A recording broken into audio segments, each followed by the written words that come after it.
Bab 558. Ayah Enrizu. Orang ini cukup asing bagi Erikin, tetapi sangat akrab bagi Enrizu. Tuan Chao. Enrizu menatapnya dengan heran, "Kenapa kamu ada di sini?" Haf Chao tersenyum tipis, "Aku pulang karena ada hal yang harus kulakukan." Setelah itu, dia melihat ke arah Erikin dan berkata, "Ini siapa?" Enrizu tidak berbicara beberapa saat dan tidak tahu bagaimana menjelaskannya. "Kamu adalah Haf Chao?" Erikin bertanya dengan aktif. Haf Chao tersenyum dan berkata, "Apakah kamu mengenalku?" "Pernah mendengarnya." Erikin mencibir, "Kudengar kamu sedang mencari-cariku." Mendengar ini, Haf Chao tiba-tiba mengerutkan kening. "Kamu, apakah kamu Erikin?" Haf Chao bereaksi dengan cepat. Seluruh tubuhnya bersinar terang dan punya niat untuk bertarung. "Tuan Chao, ini Gunung Kunlun," Enrizu mengingatkan. Haf Chao tampak ingin bertarung, dia menyeringai dan mencibir, "Aku tahu, Nona Zhu, jangan khawatir, aku hanya mencoba mengujinya." Setelah selesai berbicara, Haf Chao melangkah maju, tangannya bersinar terang dan tinjunya menghantam Erikin.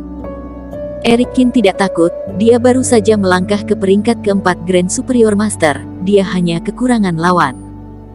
Menghadapi pukulan Haf Chao, tinju Erikin bersinar dan menyapanya secara langsung. Boom! Dengan suara yang keras, meledak di Gunung Kunlun. Haf Chao tiba-tiba merasakan kekuatan besar di lengannya, yang membuat lengannya kesemutan dan telapak tangannya gemetar. Kekuatan yang sangat kuat. Haf Chao menjadi semakin terkejut. Dia tidak tahu bagaimana bisa ada begitu banyak orang mesum di dunia ini. Erikin tidak bermaksud untuk berhenti, dia menari dengan liar dan melangkah maju. "Berhentilah." Saat ini, Haf Chao mundur 2 langkah, dengan maksud untuk menghindari ketajamannya. "Ini Gunung Kunlun. Tidak pantas bertempur di sini," kata Haf Chao dengan suara pelan. Erikin tertawa dan berkata, "Kamu yang memprovokasi lebih dulu, kamu yang menembak lebih dulu dan sekarang kamu mengatakan bahwa pertarungan ini tidak pantas. Apakah kamu takut?" Ekspresi wajah Haf Chao berubah. Dia berkata dengan ekspresi cemberut, "Aku anak dari keluarga Chao yang bermartabat, apakah kamu merasa aku akan takut padamu? Jika kamu tidak puas, mari kita bertarung setelah masuk." "Oke." Erikin tidak akan mundur, "Aku juga ingin melihat seberapa besar kekuatan murid dari 8 keluarga besar." Haf Chao mendengus dingin, mengambil kartu dari tangannya dan meletakkannya di alur, lalu menghilang dengan cepat. Enrizu terkekeh, saudara Qin sangat sulit untuk dilawan. Murid dari keluarga ini selalu berpikir bahwa mereka lebih unggul, jadi aku akan membunuh gengsinya hari ini, kata Erikin dingin. "Nona Zhu, jangan buang waktu lagi, ayo pergi sekarang," Erikin berkata pada Enrizu. Enrizu mengangguk dan berkata, "Baik." Dia juga mengambil kartu dari tangannya dan memasukkannya ke dalam alur. Alur itu bersinar terang dan sebuah pintu hitam muncul di depan keduanya. Erikin dan Enrizu melangkah bersama dan melangkah ke dalam kehampaan ini. Hanya dalam setengah detik, kedua orang itu sepertinya telah melangkah ke dunia lain dan pemandangan di depan mereka berubah secara drastis, seolah-olah mereka telah sampai di hutan purba. Erikin merasakan Reiki di sini dan sedikit terkejut. Reiki di sini jauh lebih unggul dari dunia luar, meski tidak sebagus negara Pan, tetapi tidak jauh beda. Setengah langkah ke depan, Erikin melihat sebuah prasasti didirikan di satu sisi. 2 kalimat tertulis di atasnya, "Dunia tersembunyi." "Nama di sini?" Erikin bertanya, menunjuk ke prasasti itu. Enrizu mengangguk dan berkata, "Ya, tempat ini disebut dunia tersembunyi." Erikin berpikir bahwa nama ini cukup konsisten dengan konsepsi artistik di sini. Setelah itu, Erikin melihat sekeliling dan sinar kerohanian meledak. "Di mana Haf Chao?" Erikin mengerutkan kening. Dia mencari untuk waktu yang lama, tetapi tidak menemukan Haf Chao sama sekali, bahkan kerohanian pun tidak dapat menangkapnya. Enrizu berkata dengan terkejut, "Sepertinya Tuan Chao tidak ada di sini." Erikin mengerutkan kening dan berkata, "Apakah ada jalan masuk lain ke dunia tersembunyi ini?" "Hanya yang ini." Enrizu tersenyum tipis. Erikin tertegun sejenak dan tertawa keras, ternyata kemampuan murid dari 8 keluarga besar hanya begitu. Hanya dengan satu tinjuan, sudah menghilangkan niat bertarungnya. Lucu. Enrizu juga tidak bisa menahan tawa. Hafchao bisa digambarkan sebagai orang yang kurang beruntung. Begitu dia meninggalkan dunia tersembunyi, dia bertemu Teddy dan Kim Han, dua orang penjahat ini. Sekarang pertarungannya dengan Eric Kin, dia juga tidak mendapat keuntungan, jelas niat bertarungnya menghilang. Setelah itu, Enrizu dan Eric Kin berjalan menuju ke keluarga Zhu. Dalam perjalanan, Eric Kin dengan cermat mengamati dunia tersembunyi. Ruang ini jelas terbagi dan setiap keluarga menempati ruang bagi generasi muda untuk berlatih.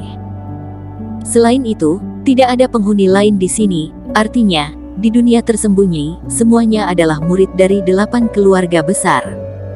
Sebagai salah satu dari 8 keluarga besar, istana mereka secara alami sangat mewah. Setelah berjalan cukup lama, keduanya akhirnya sampai di gerbang rumah keluarga Zhu. Sebuah plakat besar didirikan di pintu dengan 2 karakter berlapis emas. Kedua penjaga berdiri di depan pintu, kekuatan mereka secara mengesankan mencapai ranah Superior Master. Tampaknya bagi 8 keluarga besar, Superior Master bukan apa-apa. Eric Kin mendesah. Jika di dunia luar, Superior Master mana yang tidak disebut orang yang memiliki kekuatan luar biasa? Dibandingkan dengan kekuatan militer, Superior Master juga bukan apa-apa. Enrizu tersenyum ringan, selama mereka mau, mereka bahkan bisa menghapus 8 keluarga besar kapan saja. Nona Zhu, kamu sudah kembali. Setelah melihat Enrizu, kedua penjaga itu maju untuk menyapa.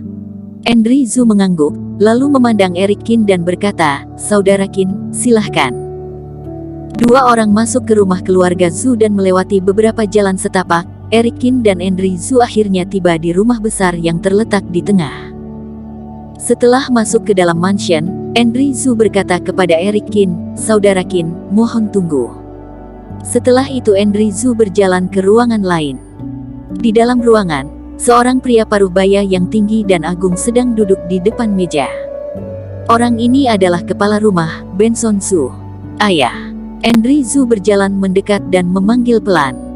Benson Zhu yang sebelumnya masih penuh keagungan, wajahnya tiba-tiba menunjukkan ekspresi penuh kasih setelah melihat Enrizu. "Kamu sudah kembali." Benson Zhu berusaha bersikap tegas. Enrizu terkekeh dan berkata, "Ayah, Eric Kin sedang menunggu di aula." "Oh." Benson Zhu sedikit terkejut dan dia tersenyum, "Kamu telah memuji anak ini berkali-kali. Aku benar-benar ingin melihat pria seperti apa yang bisa membuat putriku terus memujinya." Berbicara sampai sini, Benson Zhu mulai mengalihkan topik pembicaraan dan mengobrol dengan Enrizu tentang rutinitas sehari-hari, tetapi dia tidak berniat keluar. Enrizu adalah orang yang cerdas, tentu saja dia tahu apa yang dimaksud ayahnya, mungkin ingin menghilangkan aura kekejaman Eric Kin dan sengaja membiarkannya menunggu di aula. Di luar pintu, Eric Kin menunggu lebih dari 1 jam, tetapi Enrizu dan Benson Zhu masih tidak berniat keluar untuk menyambutnya. Meskipun Eric Kin sedikit tidak senang di hatinya, dia tidak bisa berkata apa-apa, karena dia datang untuk meminta bantu kepada orang lain. Bersambung. Terima kasih telah menonton video ini sampai akhir. Jangan lupa subscribe dan nantikan kisah episode selanjutnya hanya di Novel Story. Salam.